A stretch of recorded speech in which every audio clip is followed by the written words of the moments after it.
नमस्कार। सुनो कहानी श्रृंखला के अंतर्गत प्रस्तुत है कहानी गृहदाह, जिसके लेखक हैं प्रेमचंद जी।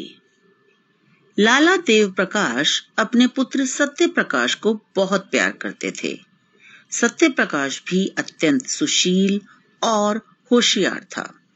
उसे किसी ने हठ करते या रोते नहीं देखा था। एक दिन देव प्रकाश अपनी पत्नी के साथ गंगा स्नान करने गए। वर्षा ऋतु थी। नदी पूरे उफान पर थी। उनकी पत्नी निर्मला जल में जाकर स्नान करने लगी। वह देव प्रकाश के मना करने पर भी पानी में गहरे तक चली गई। अचानक ही उसका पांव फिसल गया और एक लंबी चीख के साथ निर्मला जलमग्न हो गई। देव प्रकाश वहीं किनारे पर खड़े बदन पहुंच रहे थे। वे तुरंत पानी में कूदे। मल्लाहों ने बार बार गोते मारे, पर लाश तक हाथ न आई। देव प्रकाश खिन्न मन से घर वापस आ गए। पिता को देखकर सत्य प्रकाश उपहार की आशा में दौड़ा। उन्होंने उसे गोद में उठाया और चाहकर भी अपनी सिसकी न रोक पाए। सत्य प्रकाश ने पूछा, अम्मा कहाँ हैं? देव प्रकाश ने कहा, बेटा, गंगा मैया ने उन्हें अपने पास रोक लिया। सत्य प्रकाश आश्रय समझकर रोने लगा। मातृविहीन बालक दया का पात्र होता है।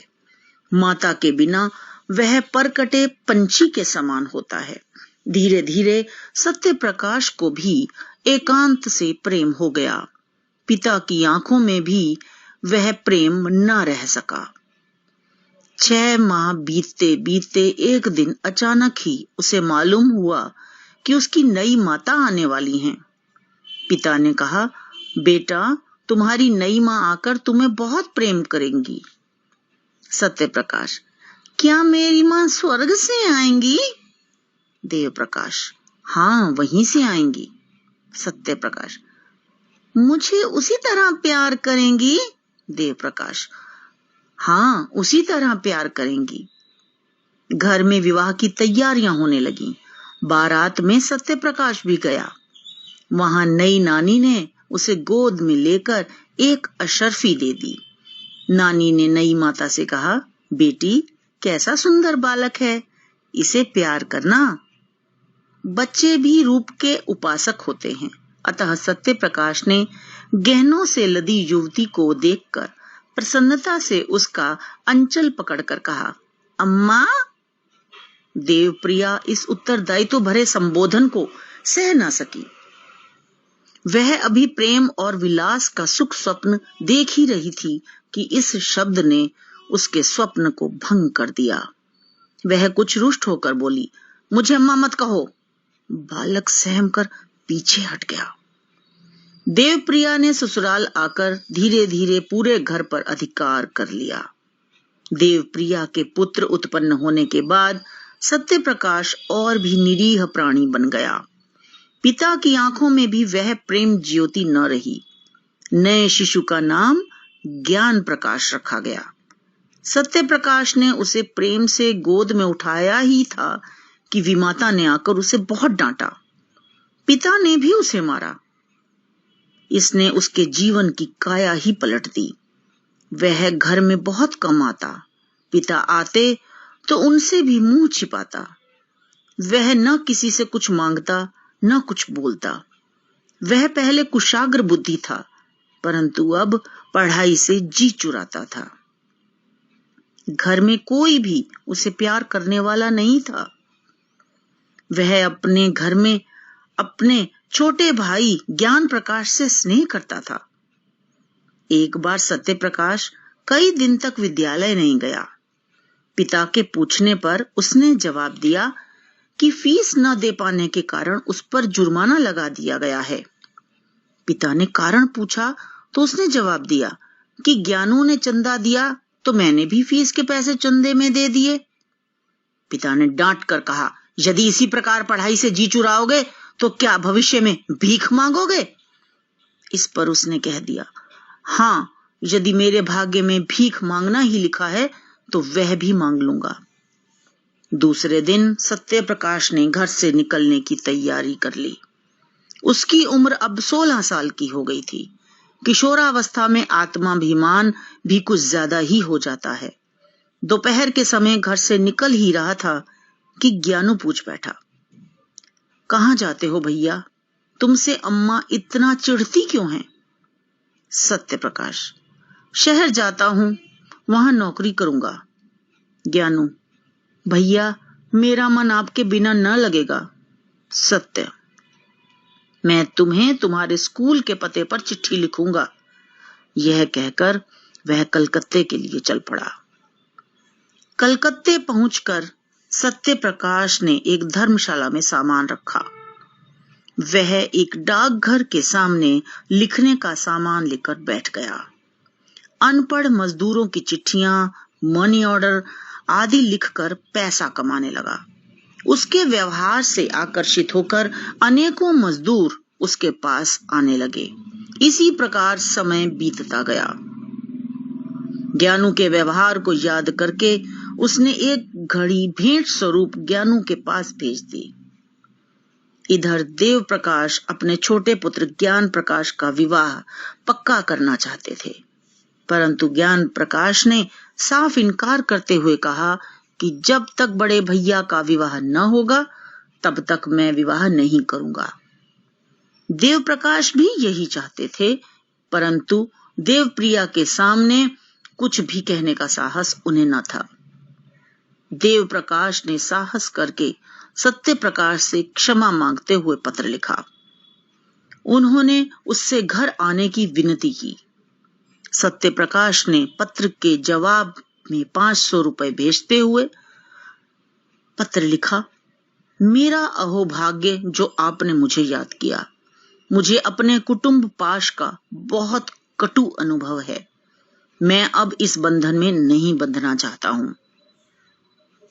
उसने दूसरा पत्र ज्ञान प्रकाश को लिखा कि माता पिता की आज्ञा शिरोधार्य करो, विवाह करके माता पिता को सुखी करो।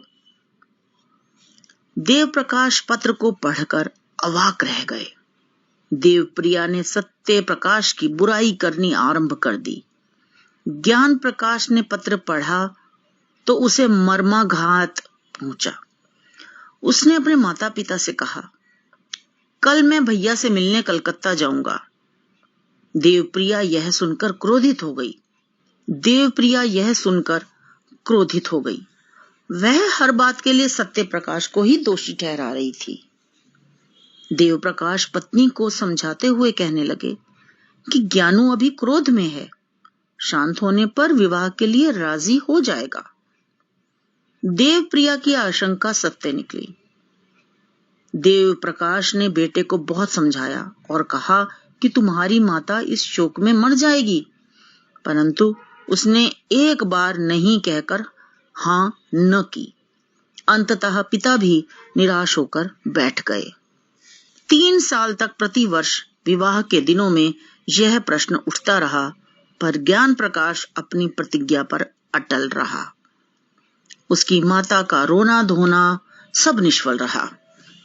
हाँ, उसने माता की एक बात मान ली, वह भाई से मिलने कलकत्ते न गया, मगर दोनों भाइयों में प्रेम पत्र व्यवहार बराबर होता रहता था। अब देव प्रकाश उदासीन रहने लगे। उन्होंने पेंशन ले ली और धर्म ग्रंथों का अध्ययन करते रहते। ज्ञान प्रकाश भी पढ़ लिखकर एक विद्यालय में अध्यापक हो गए। देवप्रिया अब संसार में अकेली हो गई थी। बिरादरी की सुंदर गुणी कन्याओं का ज्ञान प्रकाश के सामने बखान करती, पर उस पर कोई असर न होता। देवप्रिया लोगों के घर गाना बजाना और चहल पहल देखती तो उसका चित्त चंचल हो उठता था। वह हर बात का दोषी सत्य प्रकाश को ही मानती। एक दिन उसने सत्य प्रकाश को एक पत्र लिखा, तू मेरे प्राणों का बैरी है, मेरे कुल का घातक है, हत्यारा है। वह कौन दिन आएगा कि तेरी मिट्टी उठेगी। तूने मेरे लड़के पर वशीकरण मंत्र चला दिया है। इसके बाद वह नियम पूर्वक ऐसे पत्र सत्य प्रकाश को भेजने लगी। सत्य प्रकाश की दुकान बहुत चलती थी, लेकिन कलकत्ते जैसे शहर में एक छोटे से दुकानदार का जीवन बहुत सुखी नहीं होता है। अकेलेपन एवं परिवार के सदस्यों की याद ने उसे बीमार बना दिया था। युवावस्था में आत्मविश्वास होता है, वयोवृद्धि दूसरों का मुंह ताकती है, आश्रय ढूंढती है। रात को जब उसे नींद न आती तो उसका मन किसी से बातचीत करने के लिए लालायित होता, पर वहां निशा अंधकार के सिवाय कोई नहीं होता। इधर ज्ञान प्रकाश के पत्र आने भी कम हो गए थे। उसे संदेह होने लगा कि कहीं ज्ञानू का प्रेम उसके प्रति कम तो नहीं होने लगा है। मेरे लिए घर के द्वार बंद हैं, तो क्या वह मेरे पास नहीं आ सकता? इस भ्रम ने उसे और भी हताश कर दिया। उस गरीब को क्या मालूम कि यहाँ ज्ञान प्रकाश से उसकी माता ने कलकत्ते न जाने की कसम ले ली है। सत्य प्रकाश में एक नई आकांक्षा अंकुरित हुई। उसने सोचा कि क्यों ना घर लौटकर किसी संगिनी की शरण लूं। महीनों तक संघर्ष चलता रहा। एक दिन अचानक देवप्रिया का विषाक्त पत्र पाकर वह संज्ञाहीन हो गया। तीसरे दिन फिर ऐसा ही पत्र पहुंचा। उनका पत्र आते ही अब वह बिना पढ़े ही उन्हें फाड़ देता था। 1 महीने तक इसी वेदना में घुल घुल कर वह बीमार पड़ गया। उसे रह रह कर अपनी मां याद आती। विमाता का दुर्व्यवहार याद करके वह निराश हो उठता था। वह मृत्यु की कामना करने लगा। वह एक संध्या अचानक ज्ञान प्रकाश को अपने घर देखकर हैरान हो गया। घर में अंधकार छाया हुआ था। सत्य प्रकाश ने लालटेन जलाई और भाई का जर्जर शरीर और पीला मुख देखकर वह व्यथित हो उठा। ज्ञान प्रकाश उसी की तरह जर्जर शरीर वाला और पीले मुख वाला हो गया था। सत्य प्रकाश, तुमने आने की सूचना क्यों नहीं दी? ज्ञान प्रकाश, सूचना तो दी थी, आपको पत्र न मिला होगा, माताजी का देहांत हो गया। सत्य प्रकाश, अरे क्या बीमार थी? ज्ञान प्रकाश, माताजी ने विष खा लिया था। पिताजी उन्हें दवा पिला रहे थे कि माताजी ने जोर से उनकी 2 उंगलियां काट खाईं। वही विष उनके शरीर में भी पहुंच गया। तभी से वे भी अस्पताल में पड़े हुए हैं। बचने की आशा नहीं है। सत्य प्रकाश, तब तो घर ही चौपट हो गया। ज्ञान प्रकाश, ऐसे घर को तो बहुत पहले ही चौपट हो जाना चाहिए था। दूसरे दिन दोनों भाई कलकत्ते से विदा होकर घर की ओर चल पड़े।